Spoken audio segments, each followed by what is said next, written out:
Just the page and a bit back, actually. Yeah, probably about a page back. All right.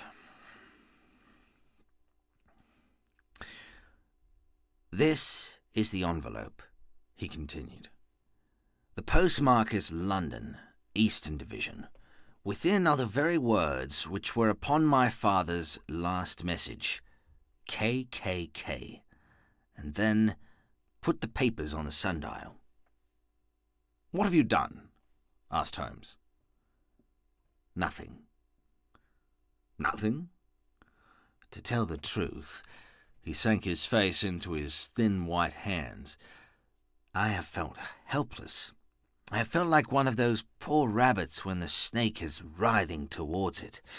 I seem to be in the grasp of some resistless, inexorable evil which no foresight and no precautions can guard against. Tut, tut, cried Sherlock Holmes. You must act, man, or you are lost.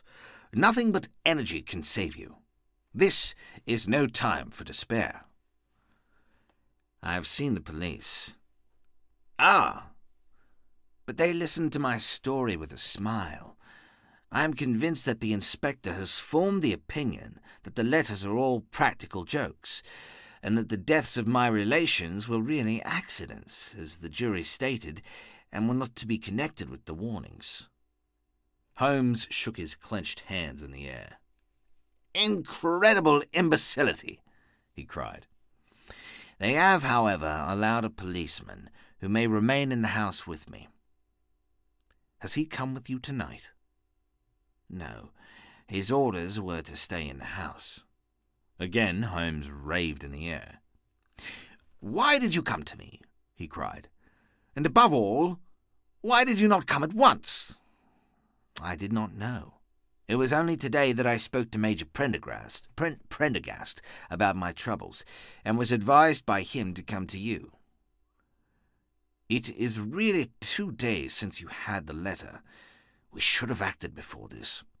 You have no further evidence, I suppose, than that which you have placed before us? No suggestive detail which might help us? There is one thing, said John Openshaw. He rummaged in his coat pocket, and drawing out a piece of discoloured blue-tinted paper, he laid it out upon the table. I have some remembrance, said he, that on the day when my uncle burned the papers, I observed that the small unburned margins which lay amid the ashes were of this particular colour. I found this single sheet upon the floor of his room, and I am inclined to think that it may be one of the papers which has, perhaps, fluttered out from among the others, and in that way has escaped destruction.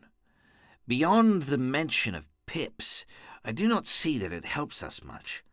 I think myself that it is a page from some private diary. The writing is undoubtedly my uncle's. Holmes moved the lamp, and we both bent over the sheet of paper, which showed by its ragged edge that it had indeed been torn from a book. It was headed March 1869, and beneath were the following enigmatical notices. 4th, Hudson came. Same old platform. 7th, set the pips on Macaulay, Paramore, and John Swain of St. Augustine. 9th, Macaulay cleared. 10th, John Swain cleared. 12th, visited Paramore. All well.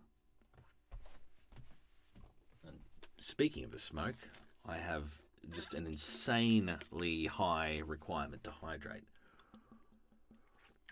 And yes, drinking a Malbec doesn't help, but I still need to drink heaps of water.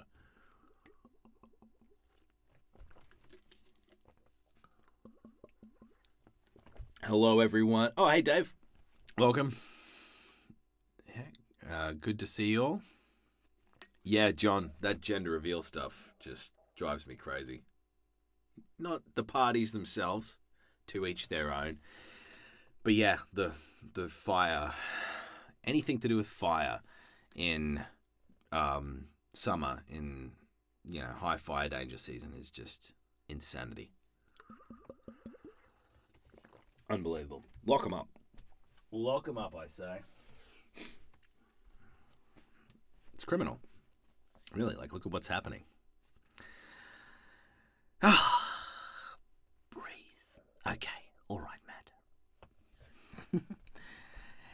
So, 12th, visited Paramore. All well. Thank you, said Holmes, folding up the paper and returning it to our visitor. And now you must on no account lose another instant. We cannot spare time even to discuss what you have told me. You must get home instantly and act. What shall I do? There is but one thing to do. It must be done at once. You must put this piece of paper which you have shown us into the brass box which you have described. You must also put in a note to say that all the other papers were burned by your uncle, and that this is the only one which remains. You must assert that in such words as will carry conviction with them. Having done this, you must at once put the box out upon the sundial as directed. Do you understand? Entirely. Do not think of revenge or anything of the sort at present. I think that we may gain that by means of the law, but we have our web to weave, while theirs is already woven.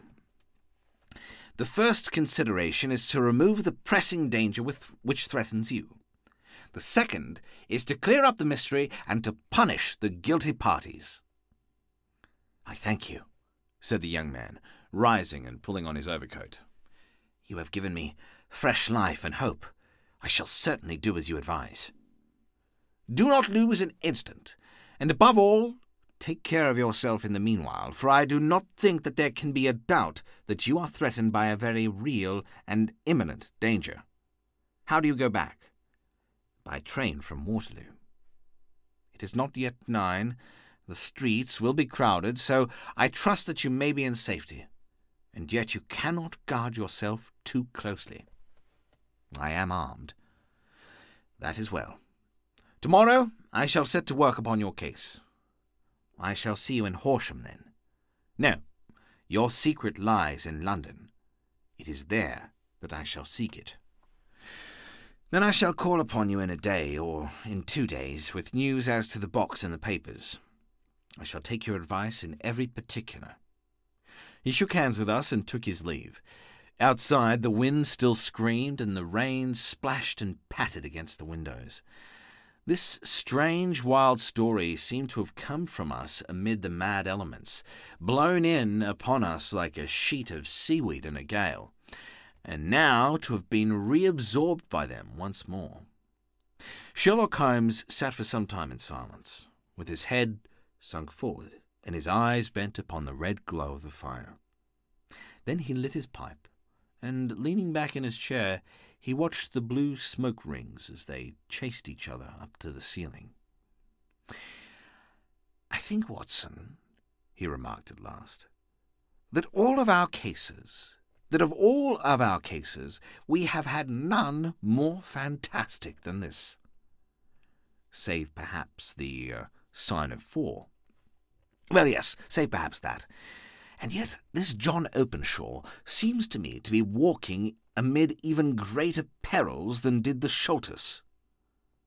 But have you, I asked, formed any definite conception as to what these perils are? Well, there can be no question as to their nature, he answered. Then what are they?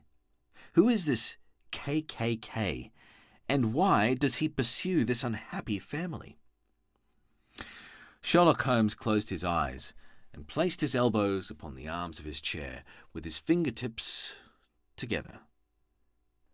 The ideal reasoner, he remarked, would, when he had been once shown a single fact in all its bearings, deduce from it not only all the chain of events which led up to it, but also all the results which would follow from it. As Cuvier could correctly describe a whole animal by the contemplation of a single bone, so the observer, who has thoroughly understood one link in a series of incidents, should be able to accurately state all the other ones, both before and after. We have not yet grasped the results which the reason alone can attain to. Problems may be solved in the study which has baffled all those who have sought a solution by the aid of their senses. To carry the art, however, to its highest pitch, It is necessary that the reasoner should be able to utilize all the facts which have come to his knowledge, and this in itself implies, as you will readily see, a possession of all knowledge, which, even in these days of free education and encyclopedias, is a somewhat rare accomplishment. It is not so impossible, however, that a man should possess all knowledge which is likely to be useful to him in his work, and this I have endeavoured in my case to do. If I remember rightly, you on one occasion, in the early days of our friendship, defined my limits in a very precise fashion. Yes, I answered, laughing. It was a single document. Philosophy, astronomy, and politics were marked at 0, I remember. Botany variable, geology profound as regards the mudstains from any region within 50 miles of town, chemistry eccentric, anatomy unsystematic, sensational literature and crime records unique, violin player, boxer, swordsman, lawyer, and self-poisoner by cocaine and tobacco. Those, I think, were the main points of my analysis. Holmes grinned at the last item. Well, he said, I say now, as I said then, that a man should keep his little brain attic stocked with all the furniture that he is likely to use, and the rest he can put away in the lumber room of his library, where he can get it if he wants. Now, for such a case as the one which has been submitted to us tonight, we need certainly to muster all our resources. Kindly hand me down the letter K of the American Encyclopedia, which stands upon the shelf beside you. Thank you. Now, let us consider the situation and see what may be deduced from it. In the first place, we may start with a strong presumption that Colonel Openshaw had some very strong reason for leaving America. Men at his time of life do not change all their habits and exchange willingly the charming climate of Florida for the lonely life of an English provincial town. His extreme love of solitude in England suggests the idea that he was in fear of someone or something, so we may assume as a working hypothesis that it was fear of something or someone which drove him from America. As to what it was he feared, we can only deduce that by considering the formidable letters which were received by himself and his successors. Did you remark the postmarks of those letters? The first was from Pondicherry, the second from Dundee, and the third from London. From East London. What do you deduce from that? They're all seaports. That the writer was on board of a ship. Excellent. We already have a clue. There can be no doubt that the strong probability, is that the writer was on board of a ship. And now let us consider another point. In the case of Pondicherry, 7 weeks elapsed between the threat and its fulfilment. In Dundee it was only some 3 or 4 days. Does that suggest anything? A greater distance to travel. But the letter had also a greater distance to come. Then I do not see the point. There is at least a presumption that the vessel in which the man or men are is a sailing ship. It looks as if they always send their singular warning or token before them when starting upon their mission. You see how quickly the deed followed the sign when it came from Dundee. If they had come from Pondicherry in a steamer, they would have arrived almost as soon as their letter. But as a matter of fact, 7 weeks elapsed. I think that those 7 weeks represented the difference between the mail-boat which brought the letter and the sailing vessel which brought the writer. It is possible. More than that, it is probable. And now you see the deadly urgency of this new case, and why I urged young Openshaw to caution. The blow has always fallen at the end of time, which it would take the senders to travel the distance. The blow has always fallen at the end of the time which it would take the senders to travel the distance.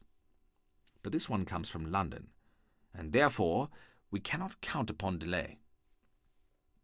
Good God, I cried. What can it mean, this relentless persecution? The papers which Openshaw carried are obviously of vital importance to the person or persons in the sailing ship. I think that it is quite clear that there must be more than one of them. A single man could not have carried out 2 deaths in such a way to deceive a coroner's jury. There must have been several in it, and they must have been men of resource and determination. Their papers they mean to have, be the holder of them who it may. In this way, you see, KKK ceases to be the initials of an individual and becomes the badge of a society. But of what society? Have you never, said Sherlock Holmes, bending forward and sinking his voice, have you never heard of the Ku Klux Klan? I never have. Holmes turned over the leaves of the book upon his knee. Here it is, said he presently.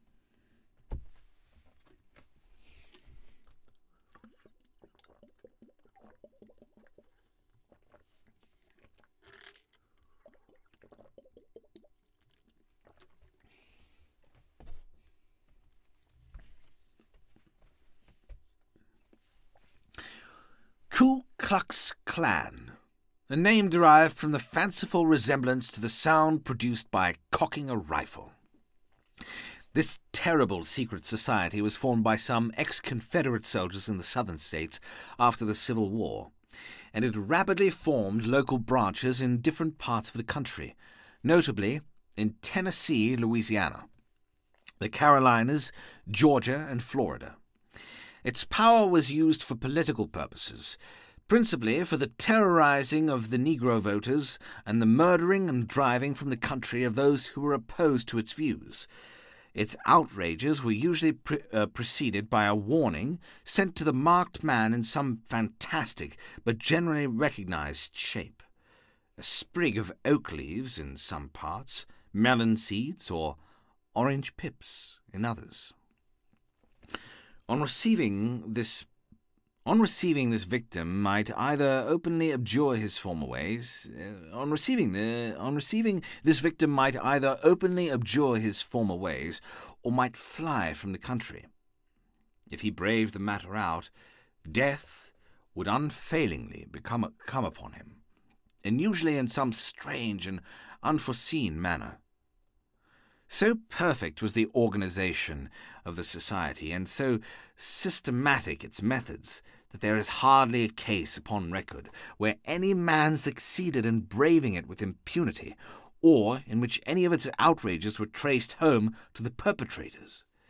For some years the organization flourished in spite of the efforts of the United States government and of the better classes of the community in the South. Eventually, in the year 1869, the movement rather suddenly collapsed, although there have been sporadic outbreaks of the same sort since that date. You will observe, said Holmes, laying down the volume, that the sudden breaking up of the society was coincident with the disappearance of Openshaw from America with their papers. It may well have been cause and effect. It is no wonder that he and his family have some of the more implacable spirits upon their track. You can understand that this register and diary may implicate some of the first men in the South, and that there may be many who will not sleep easy at night until it is recovered. Then the page we have seen. It is such as we might expect. It ran, if I remember right, sent the pips to A, B, and C. That is, sent the society's warning to them. Then there are successive entries that A and B cleared or left the country, and finally that C was visited with, I fear, a sinister result for C. Well, I think, Doctor, that we may let some light into this dark place, and I believe that the only chance young Openshaw has in the meantime is to do what I have told him. There is nothing more to be said or to be done tonight, so hand me my violin and let us try to forget for half an hour the miserable weather, and still more miserable ways of our fellow men. It had cleared in the morning, and the sun was shining with a subdued brightness through the dim veil which hangs over the great city. Sherlock Holmes was already at breakfast when I came down. "You will excuse me for not waiting for you," said he. "I have, I foresee, a very busy day before me in looking into this case of young Openshaw's." "What steps will you take?" I asked. "It will very much depend upon the results of my first inquiries. I may have to go down to Horsham after all." "You will not go there first?" "No, I shall commence with the city. Just ring the bell and the maid will bring you up your coffee." As I waited, I lifted the unopened newspaper from the table and glanced my eye over it. It rested upon a heading which sent a chill to my heart. "Holmes," I cried, "you're too late." "Ah!" said he, laying down his cup. "I feared as much. How was it done?" He spoke calmly, but I could see that he was deeply moved. My eye caught the name of Openshaw and the heading, "Tragedy near Waterloo Bridge." Here is the account. "Between 9 and 10 last night, Police Constable Cook of the H Division, on duty near Waterloo Bridge, heard a cry for help and a splash in the water. The night, however, was extremely dark and stormy, so that in spite of the help of several passers-by, it was quite impossible to effect a rescue. The alarm, however, was given, and by the aid of the water police, the body was eventually recovered. It proved to be that of a young gentleman whose name, as it appears from an envelope which was found in his pocket, was John Openshaw, and whose residence is near Horsham. It is conjectured that he may have been hurrying down to catch the last train from Waterloo Station, and that in his haste and the extreme darkness he missed his path and walked over the edge of one of the small landing places for river steamboats. The body exhibited no traces of violence, and there can be no doubt that the deceased had been the victim of an unfortunate accident, which should have the effect of calling the attention of the authorities to the condition of the riverside landing stages. We sat in silence for some minutes, Holmes more depressed and shaken than I had ever seen him. "This hurts my pride, Watson," he said at last. "It is a petty feeling, no doubt, but it hurts my pride. It becomes a personal matter with me now, and if God sends me health, I shall set my hand upon this gang. That he should come to me for help, and that I should send him away to his death?" He sprang from his chair and paced about the room in uncontrollable agitation, with a flush upon his sallow cheeks and a nervous clasping and unclasping of his long, thin hands. "They must be cunning devils," he exclaimed at last. "How could they have decoyed him down there? How could they have decoyed him down there? The embankment is not on the direct line to the station. The bridge, no doubt, was too crowded, even on such a night, for their purpose. Well, Watson, we shall see who will win in the long run. I'm going out now." "To the police?" "No, I shall be my own police. When I have spun the web, they may take the files.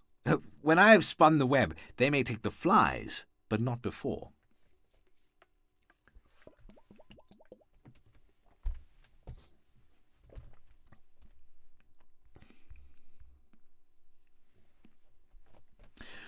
All day I was engaged in my professional work, and it was late in the evening before I returned to Baker Street. Sherlock Holmes had not come back yet. It was nearly 10 o'clock before he entered, looking pale and worn. He walked up to the sideboard, and, tearing a piece from the loaf, he devoured it voraciously, washing it down with a long draught of water. "You are hungry," I remarked. "Starving. It had escaped my memory. I have had nothing since breakfast." "Nothing? Not a bite?" "I had no time to think of it." "And how have you succeeded?" "Well, you have a clue?" "I have them in the hollow of my hand. Young Openshaw shall not long remain unavenged. Why, Watson, let us put their own devilish trademark upon them. It is well thought of." "What do you mean?" He took an orange from the cupboard. Tearing it to pieces, he squeezed out the pips upon the table. Of these he took 5 and thrust them into an envelope. On the inside of the flap he wrote S.H. for J.O. Then he sealed it and addressed it to Captain James Calhoun, Bark Lone Star, Savannah, Georgia. "That will await him when he enters port," said he, chuckling. "It may give him a sleepless night. He will find it as sure a precursor of his fate as Openshaw did before him." "And who is this Captain Calhoun?" "The leader of the gang. I shall have the others, but he first." "How did you trace it, then?" He took a large sheet of paper from his pocket, all covered with dates and names.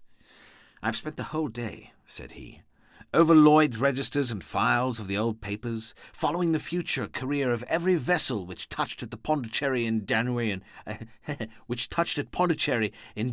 February in '83.